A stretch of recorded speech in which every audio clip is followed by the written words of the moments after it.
Bueno, vamos a ver la última parte de la unidad número 1, que tiene que ver con los procesos de medición, las unidades de medición y algunas de estas magnitudes de las cuales vamos a hablar para después hacer algunos ejercicios que aparecen en la guía número 1. Todas las ciencias experimentales, por supuesto entre ellos la nuestra, la química, parten de la observación de los fenómenos, la observación de la naturaleza, ¿m? Y el estudio, digamos, de estos fenómenos. Em, para avanzar en estas ciencias experimentales, se necesitan muchas veces un trabajo arduo y cuidadoso y a veces, muchas veces repetitivo, cuando se hacen experimentos que tienen que ser repetidos, observados, y en esos experimentos, una de las cosas más importantes que se hace es efectuar mediciones y obtener entonces, por lo tanto, resultados que llamamos medidas. ¿eh? Eso es fundamental para tener, digamos, la observación sola no basta si no tenemos mediciones o cuantificamos los fenómenos. Cuando nosotros vamos a medir, lo primero que nosotros necesitamos es definir la magnitud que vamos a medir. Ejemplo, vamos a medir la temperatura. ¿La temperatura de quién? La temperatura corporal, por ejemplo. Bueno, entonces ahí estamos definiendo lo que vamos a medir. Dentro de este proceso, dentro de esta medida, es muy importante el aparato o el instrumento que vamos a usar para medir. Por ejemplo, en este caso, en la temperatura corporal, vamos a medir un termómetro. Por ejemplo, elegimos un termómetro digital. Ese sería el aparato de medición. Pero eso va a involucrar una unidad de medida. Esta palabra es muy importante, la unidad elegida. Por ejemplo, ese aparato digital ya viene calibrado y graduado en grados centígrados, que es una de las distintas unidades de temperatura que vamos a poder elegir. Y por último, es muy importante el operador, es decir, la persona que va a hacer la medición y que va a usar ese equipamiento, ese aparato, ese instrumento. ¿Por qué? Porque, por ejemplo, el operador puede ver mal la pantalla donde aparece la temperatura, o si es un termómetro de mercurio, puede ver mal la línea de mercurio donde se estaciona. Y entonces esa medida es una medida que sería errónea debida justamente a errores del operador. Entonces, esas cuatro cosas son muy importantes en una medida de cualquier magnitud, ¿sí? Pero uno dice, bueno, eh, ¿qué pasa? ¿Por qué no nos preguntamos nunca si, no sé, compramos un metro de tela y decimos, pero ¿y esto será un metro? ¿Y quién dijo alguna vez cómo era el metro? Bueno, ahí aparecen los patrones, que son justamente los que nosotros utilizamos como comparación para poder hablar de las distintas medidas que tomamos y decir, bueno, si esto pesa 80 kilos y aquello pesa 50 kilos, esto es más pesado que aquello. ¿En base a qué? A esa unidad que hemos elegido, que es con quien estamos comparando. ¿eh? Esos patrones, esta palabra que aparece acá, son patrones universales que se han definido para las unidades más importantes o las que consideramos primarias. Sí, por ejemplo, bueno, esto viene a cuenta de esto que estábamos diciendo. Tengo ahí una botella con un líquido y me dicen que esto es un litro. Bien, pero ¿y quién ha definido lo que es un litro? ¿Por qué le tengo que creer que eso es un litro? Bueno, estas son las cosas que hemos definido internacionalmente y que nos llevan a los distintos sistemas de medidas que se utilizan en el mundo, de los cuales nosotros en Argentina utilizamos el sistema internacional. En realidad en Argentina se llama SIMELA, Sistema Métrico Legal Argentino, pero está basado en el Sistema Internacional de Medidas. El Sistema Internacional de Medidas tiene 7 unidades que se llaman unidades básicas, ¿eh? que son las unidades como primarias, podríamos decir. A partir de esas unidades se pueden determinar unidades secundarias. Este sistema se estableció en 1964 y tiene longitud, masa, tiempo, corriente eléctrica, temperatura, intensidad luminosa y cantidad de sustancia. Cualquier otra medida va a ser una unidad, digamos, secundaria. Por ejemplo, si tuviéramos que definir, por ejemplo, velocidad. Nosotros sabemos que la velocidad es espacio sobre tiempo o longitud sobre tiempo. Entonces no necesitamos acá definir una unidad básica para la velocidad. ¿Por qué? Simplemente vamos a decir que la unidad de velocidad va a ser metro por segundo, porque vamos a usar estas dos unidades primarias para definir esa unidad secundaria que sería la velocidad. Entonces, ¿cuál sería la unidad del Sistema Internacional para velocidad? Metro por segundo. Metros por segundo. ¿Se entiende? O sea, a partir de estas unidades vamos a definir todas las otras unidades que necesitemos. Además, otra cosa que también van a ver en la guía de problemas es que se utilizan para todas las unidades prefijos que nos van a indicar fracciones o múltiplos de 10. Porque estos sistemas son sistemas que se llaman sistemas decimales. Entonces, nosotros podemos hablar de metro, que es la unidad básica, pero también podemos hablar y conocemos al centímetro, también conocemos al milímetro, también conocemos al kilómetro. Estos que son fracciones o múltiplos de 10 con respecto al metro. Por ejemplo, el kilómetro es 1000 veces más grande que el metro, mientras que el milímetro es 1000 veces más chico que el metro. ¿Se entiende? El decímetro es 10 veces más chico que el metro, el centímetro es 100 veces más chiquito que el metro.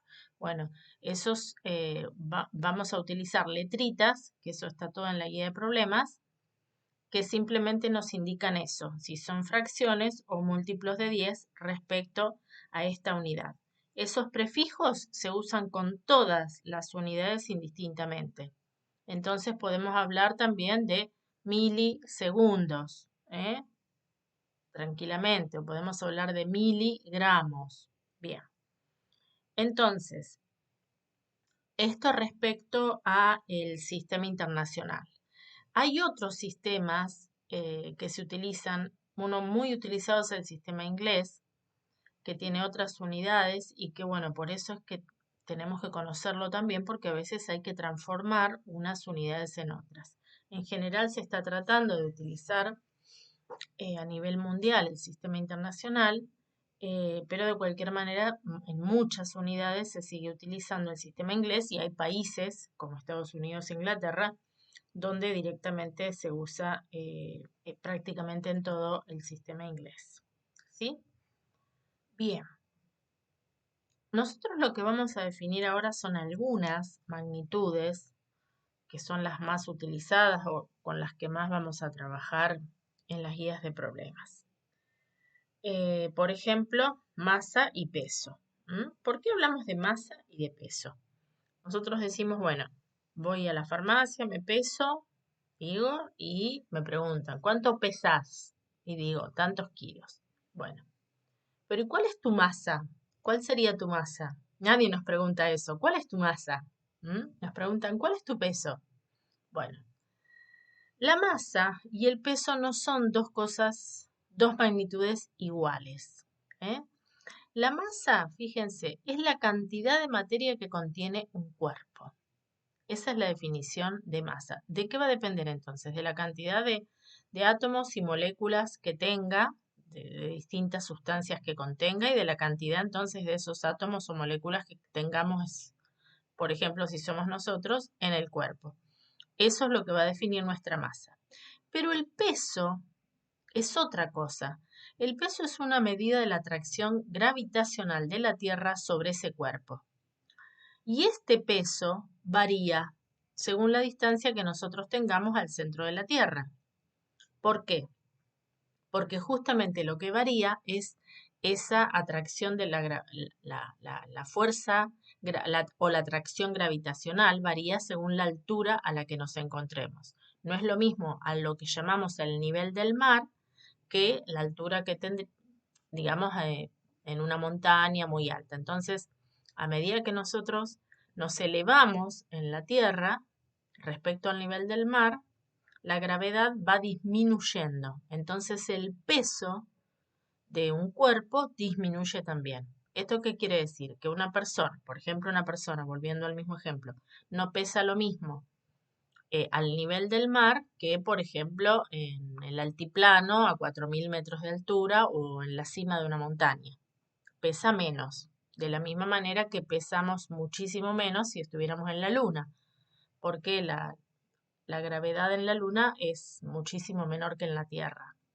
Es más o menos un sexto de la gravedad que tenemos nosotros en la Tierra. Entonces allí pesaríamos muchísimo menos. Sin embargo, esta masa, la cantidad de átomos y moléculas que tenemos en el cuerpo sería constante. ¿Se entiende?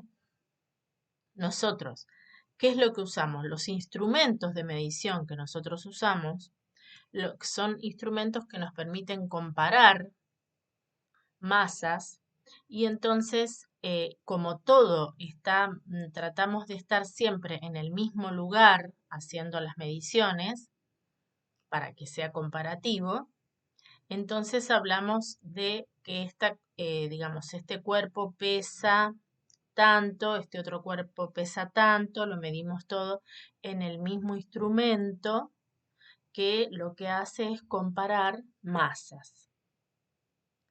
Como está en el mismo, al mismo nivel del mar, se supone que entonces la gravedad afecta por igual tanto al patrón como al cuerpo que nosotros estamos midiendo. Por eso, digamos, uno a veces los usa indistintamente estos términos, pero es muy importante tener claro que son diferentes, ¿no? Y qué es lo que indica cada uno. Lo que normalmente nosotros usamos es la palabra peso, que sería, como dice allí, una forma de medir la masa de un cuerpo. Otras magnitudes importantes van a ser la densidad y la densidad relativa. La densidad es una medida muy importante en en las sustancias porque sirve para clasificar, sirve para identificar sustancias y es una medida que está formada por otras dos magnitudes, por la masa y el volumen. Es la relación que existe entre la masa y el volumen de un cuerpo. A eso es a lo que llamamos densidad. Generalmente se utiliza para líquidos y sólidos, se utiliza gramo por centímetro cúbico, generalmente como es una de las unidades más comunes, el gramo por centímetro cúbico, y cuando las sustancias son gaseosas, se utiliza el gramo por litro. ¿Qué pasa? Esta medida, la densidad, es una medida afectada por la temperatura. ¿Por qué? Porque la temperatura afecta al volumen de un cuerpo. Cuando la temperatura aumenta, el volumen aumenta. Entonces, ¿qué pasaría? La densidad disminuye. Es decir, que la densidad estaría siempre afectada por la temperatura. Una forma de evitar eso, es decir, de no estar pendientes de la temperatura, es utilizar la densidad relativa. La densidad relativa, a la cual también se la llama peso específico, a este parámetro se lo suele llamar peso específico, es una relación entre la densidad de la sustancia y la densidad del agua. ¿Qué pasa? La densidad del agua tiene un valor igual a 1 cuando el agua está a 4 grados centígrados, pero se considera que más o menos hasta 25 grados centígrados se puede asumir que la densidad del agua es 1 porque está muy cercana a 1. Entonces, la densidad de la sustancia dividido la densidad del agua va a ser un número que no va a tener dimensiones. Es decir, acá vamos a tener gramos por litro, gramos por centímetro cúbico, dividido gramos por centímetro cúbico. Es un número que no tiene dimensiones. Va a ser un número adimensional. Ese número es lo que llamamos densidad relativa o peso específico y no va a estar afectado por la temperatura a la que se encuentre el cuerpo. ¿eh? Ese es otro parámetro en el cual vamos a encontrar muchas tablas que van a tener densidades relativas o pesos específicos de muchas sustancias. Bueno, acá ponemos un ejemplo que después lo pueden resolver. El ejemplo dice, se necesitan 100 gramos de etanol para una reacción química.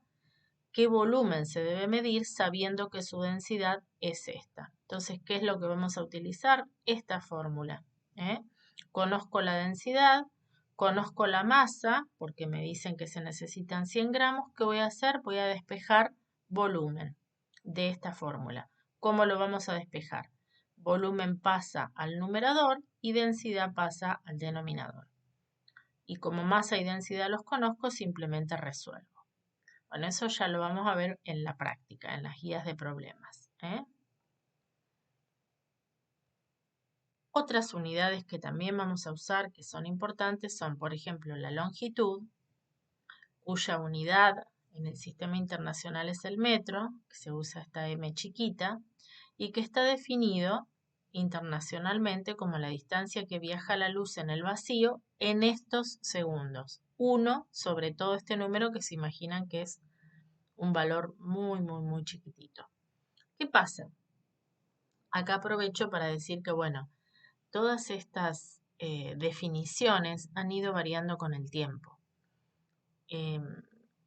con muchas magnitudes, con el tiempo, con la longitud, con la masa. Se han ido definiendo las unidades, siempre a nivel internacional, en función de cosas que no cambien con el tiempo. Entonces se van buscando las maneras de definir con parámetros que sean lo más estables posibles. Por ejemplo, en este caso, esto es algo invariable.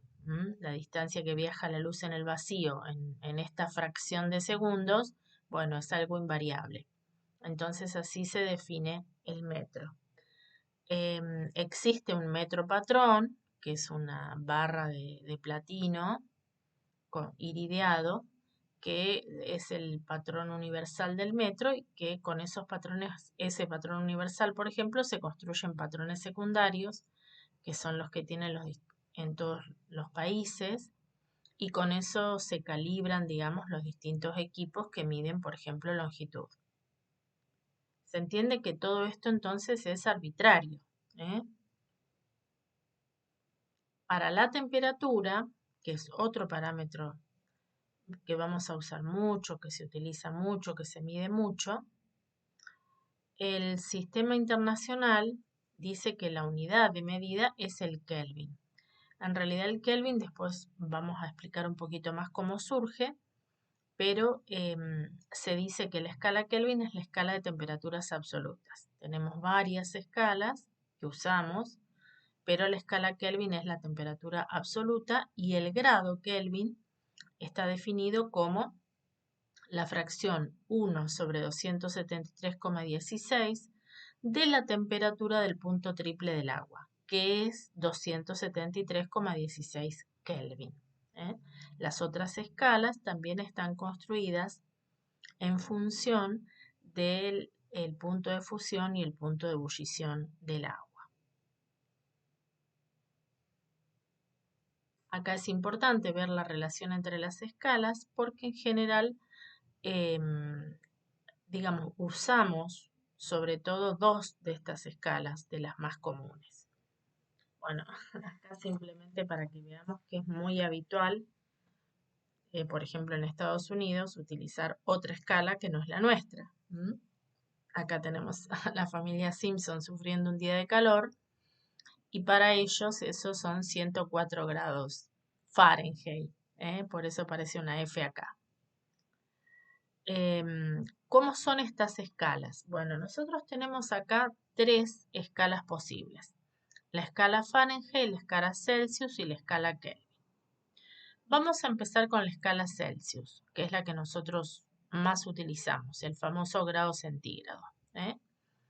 Esta escala tiene un 0 definido en el punto de fusión del agua pura y un 100 definido en el punto de ebullición del agua pura cuando la presión es igual a una atmósfera. Es decir, que entre esos dos puntos hay 100 divisiones, o sea, entre 0 y 100 hay 100 divisiones. Cada una de las rayitas, digamos, que tendría este termómetro, que significaría 1 grado Celsius. La escala Fahrenheit define como punto de fusión del agua el número 32 y define como punto de ebullición del agua el 212. Quiere decir que entre el 32 y el 212 hay 180 divisiones, como que hubiera 180 rayitas. Quiere decir que estas dos escalas no son iguales. O sea, obviamente no son iguales, pero además su grado, lo que significa el grado Fahrenheit o el grado Celsius, son diferentes. Mientras que en el caso de la escala Kelvin, que después más adelante vamos a ver cómo surge la escala Kelvin, en el punto de fusión del agua está el 273 Kelvin y en el punto de ebullición del agua está el 373. Quiere decir que acá hay 100 divisiones. Las divisiones son exactamente iguales a las Celsius, solo que la escala Kelvin tiene un 0 verdadero, es el único 0 verdadero, el de la escala Kelvin, o sea, que estaría, si la escala Celsius siguiera hacia números negativos, en el menos 273. Y en la escala Fahrenheit correspondería al menos 460 grados Fahrenheit. Este 0 es el 0 que llamamos 0 absoluto porque esta es una escala absoluta de temperaturas. Pero bueno, nosotros no la usamos habitualmente. No es una temperatura que usamos habitualmente y decimos, bueno, hoy hace 30 grados, que Celsius son para nosotros. En Kelvin serían 303 grados. 273 más 30 serían 303 grados Kelvin. ¿Sí?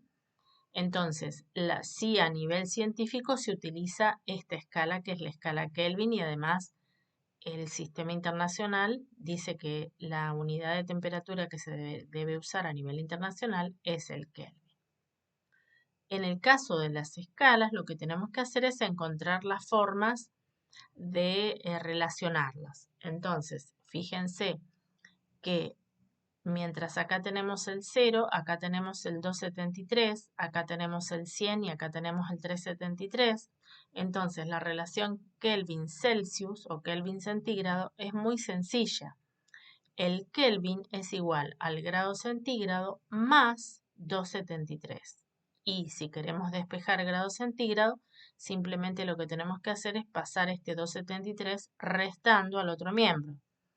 Quiere decir que el grado centígrado va a ser igual al Kelvin menos 273, si queremos despejar grado centígrado.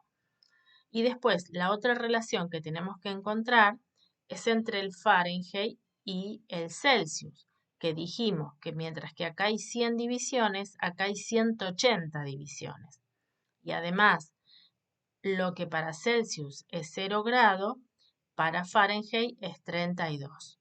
Entonces, el grado Fahrenheit es igual a estos 32, que están acá, más 1,8 grados centígrados. Este 1,8 surge de la relación entre los 180 divisiones que hay acá y las 100 divisiones que hay acá. O sea, 180 dividido 100 nos da 1,8. Entonces el grado Fahrenheit es igual a 32 más 1,8 grados centígrados.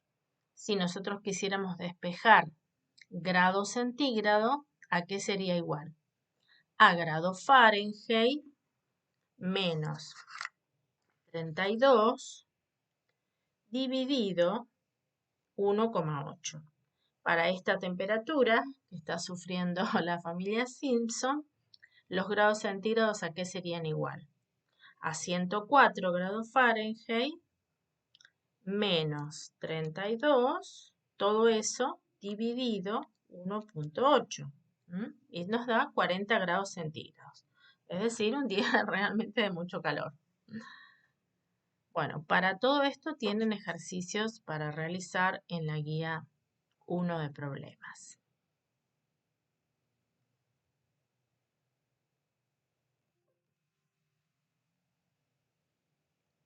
Bueno, vamos a la última parte que es cifras significativas.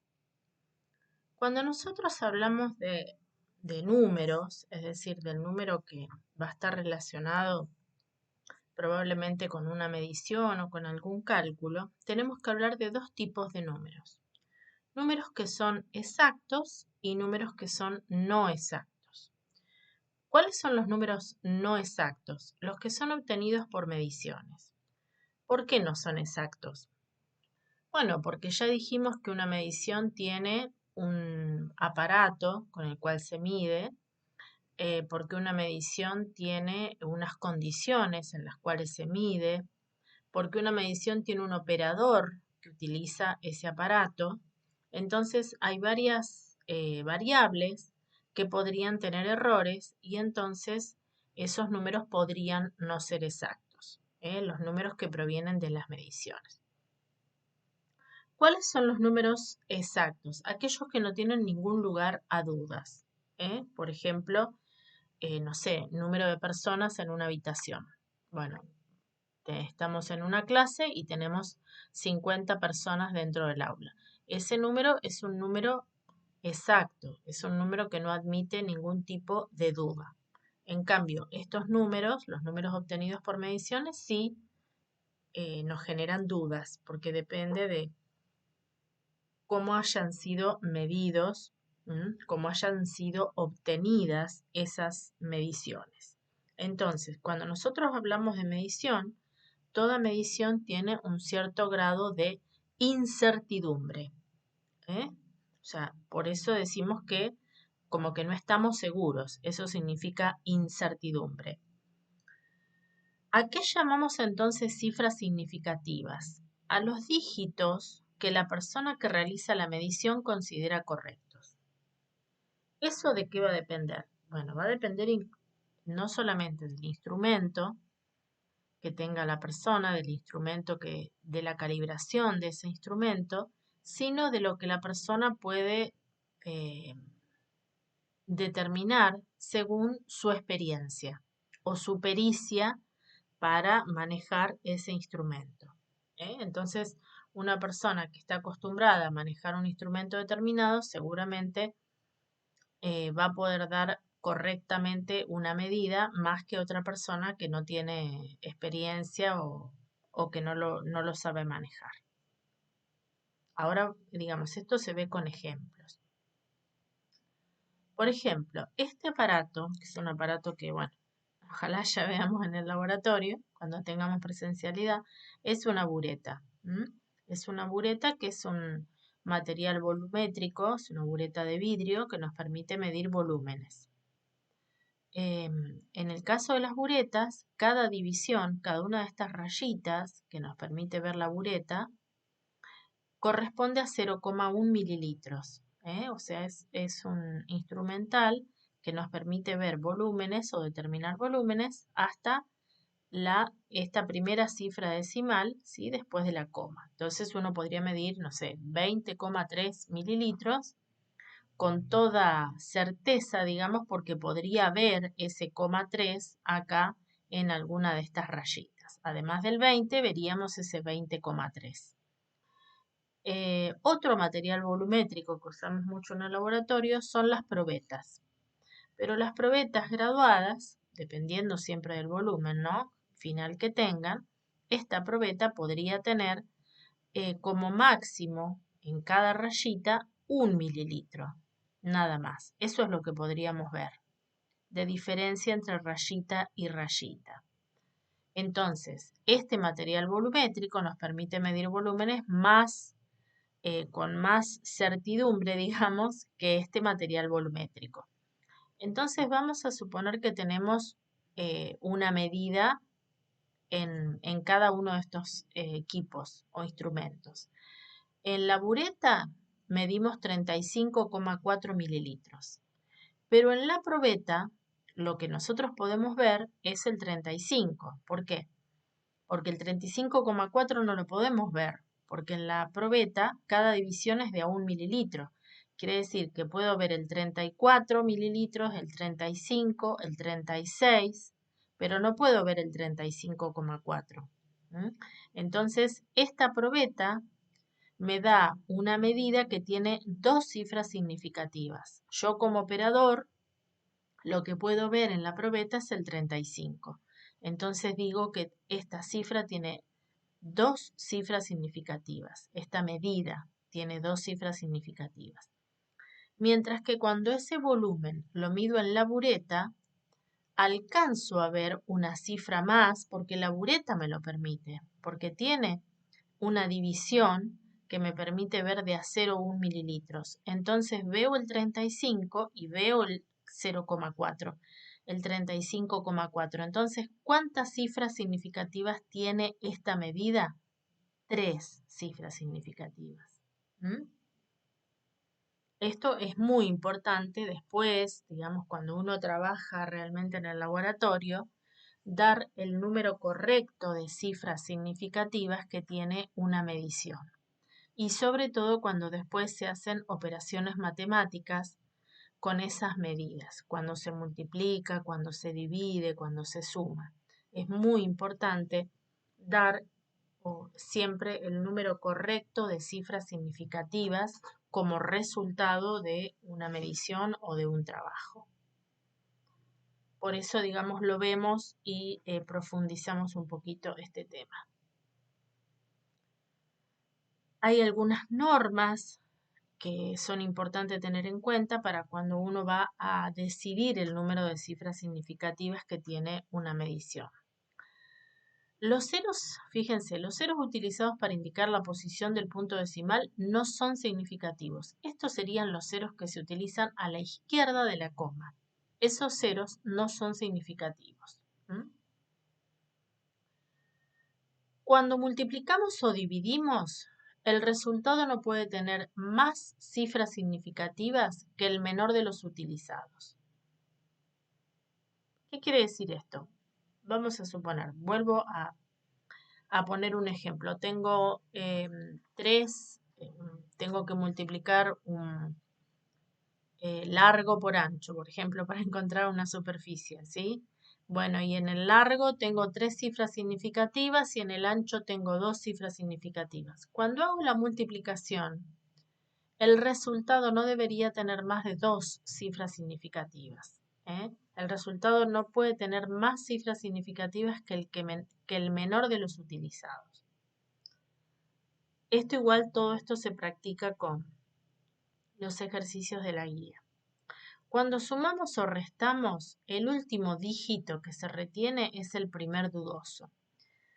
Y acá, esto del primer dudoso, es importante que lo aclare. Vamos a volver un poquito a la anterior para decirles que, bueno, como justamente los resultados de las mediciones no son exactos, la persona que está haciendo la medición considera correctos un determinado número de dígitos. Pero ¿qué pasa? En el último dígito, por más que lo esté viendo en el aparato, siempre hay una incertidumbre. ¿Por qué? Porque esto corresponde a la sensibilidad del mismo aparato. Por ejemplo, en este caso, la bureta tiene esta sensibilidad, 0,1 mililitro. Y la probeta 1 mililitro. Entonces, ¿qué pasa? Este último número es un número que podría resultar incierto. La persona no está del todo segura de este número. Lo mismo acá, el número incierto es el 5. Siempre el último dígito es el número que es dudoso o incierto. ¿Por qué? el mismo instrumento tiene una cierta duda, digamos, o incertidumbre en ese último dígito que nos da. Por eso, entonces decimos, en la suma o en la resta, el último dígito que se retiene es el primer dígito dudoso que aparece. Después esto lo ven con los ejemplos, con los problemitas que se hacen allí. Por último, los números exactos no afectan a la precisión de los cálculos. ¿Qué quiere decir? Cuando se utiliza un número exacto, ahí no, digamos, no importaría el número de cifras significativas que tenga ese número exacto. Como cuando uno dice, por ejemplo,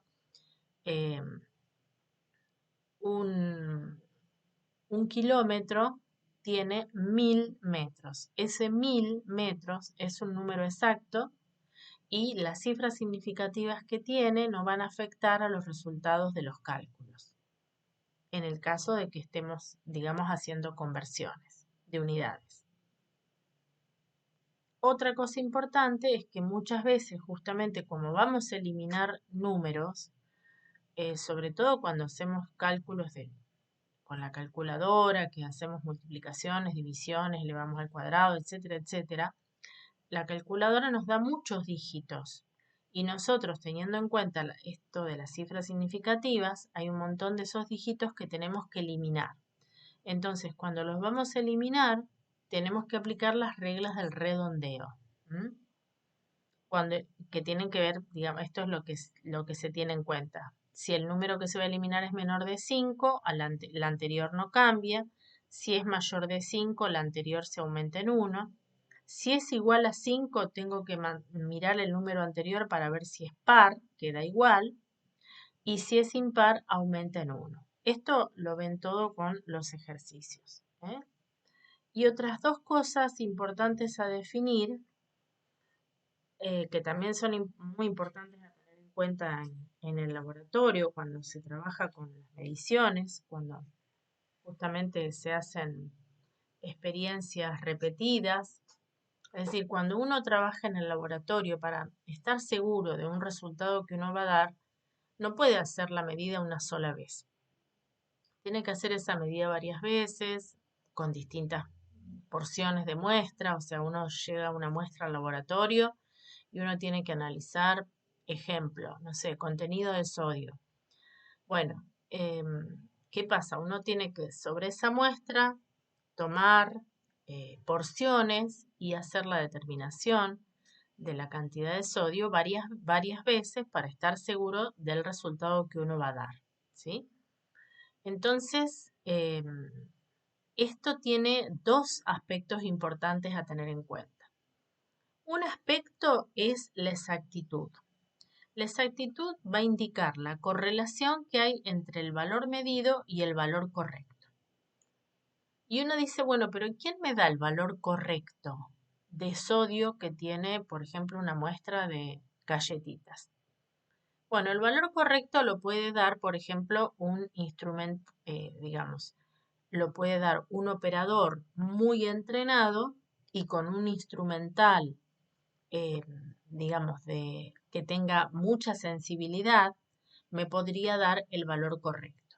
Entonces, yo lo hago con otro equipamiento, quizá menos sofisticado, menos sensible, y vamos a ver qué correlación hay entre el valor que yo estoy midiendo y el valor que se considera correcto. Eso sería exactitud. Si mi valor se acerca mucho al valor correcto, yo digo que mis valores son exactos. Ahora, ¿qué pasa con la precisión? Que a veces estos dos términos se confunden. La precisión es la correlación entre medidas individuales entre sí. ¿Qué quiere decir? Yo hago varias medidas, por ejemplo, de esa determinación de sodio, y me dan todas iguales o muy parecidas, es decir, que tengo una correlación muy alta, ¿sí? Este término significa correlación, es decir, qué relación hay entre medidas. Si la correlación es muy alta es porque las medidas son todas muy parecidas o iguales. Por ejemplo, hago 10 medidas, ¿no? Y me dan todas muy parecidas, muy cercanas. Entonces, ¿qué digo? Que he trabajado en una forma precisa, que tengo una alta precisión. Ahora, ¿esas medidas son exactas? Cuando yo informo ¿ese número es exacto? Bueno, ahí es donde podemos cometer el error de no interpretar este concepto. Podría ocurrir que si bien hay precisión en mis medidas, no haya exactitud. Por ejemplo, porque mi balanza estaba descalibrada. Y entonces todas las veces que que pesé la muestra, por ejemplo, porque la muestra tenía que pesarla para poder después determinar la cantidad de sodio, por ejemplo, cada 100 gramos de muestra, resulta que la muestra estaba mal pesada porque la balanza estaba descalibrada. Entonces, ¿qué va a pasar? El resultado que yo voy a dar, si bien es preciso, porque hice muchos análisis y me dieron todos iguales, no va a ser exacto, porque mi balanza estaba descalibrada. ¿Está? Entonces, bueno, esto entonces son dos términos muy importantes también que tienen que ver con los resultados de las mediciones, que tendrían que ser precisos y exactos, las dos cosas. Bueno, con esto se va a trabajar, a ver si hay algo más. Bueno, esto. Con esto se va a trabajar en la guía de problemas número 1 con la parte de transformación de unidades. El método con el que vamos a trabajar en esta guía y que nosotros vamos a tratar de que se adopte para trabajar el resto de la materia, cuando trabajamos con cálculos, es el método que llamamos del análisis dimensional o método del factor unitario. Este método es un método que nos va a servir no solamente para esta materia, sino para el resto de las materias de la carrera en la cual tengan que hacer cálculos. Y de alguna manera lo que trata de reemplazar es la famosa regla de 3 simple que aprendemos en el primario, con la cual aprendemos a hacer los primeros cálculos. Bien, acá simplemente voy a poner un solo ejemplo, pero vuelvo a decir que se van a ver todos los ejemplos en la guía 1 y hay que tratar, digamos, de ponerlo en práctica. ¿Por qué se llama método del factor unitario? Bueno, porque nosotros ya sabemos que la multiplicación de un número por la unidad, es decir, por 1, no cambia el valor de la expresión. Por ejemplo, A por 1, ¿a qué es igual? A A. A sobre B por 1, ¿a qué es igual? A sobre B. Z al cuadrado por 1, ¿a qué es igual? A Z al cuadrado. Es decir, cualquier cosa que esté multiplicada por 1 no cambia su valor. Bien. Entonces, ¿cómo aplicar eso a cálculos más concretos? Ejemplo. Acá ponemos un ejemplo. Si un litro de nafta cuesta 80 pesos, ese sería mi factor de conversión. ¿Qué haríamos? Si tuviéramos que comprar 10 litros de nafta, digo, bueno, si un litro cuesta 80 pesos, 10 litros costarán X. Esa es la regla de 3 simple, ¿no? Y esa X serán 800 pesos. Bien. Pero ¿cómo hacemos para generar los factores unitarios? Bien. Este factor de conversión yo lo puedo dividir todo por uno de ellos. Por ejemplo, un litro de nafta igual a 80 pesos, divido ambos miembros de la igualdad, esto es una igualdad, por ejemplo, por un litro de nafta. Entonces, fíjense lo que pasa.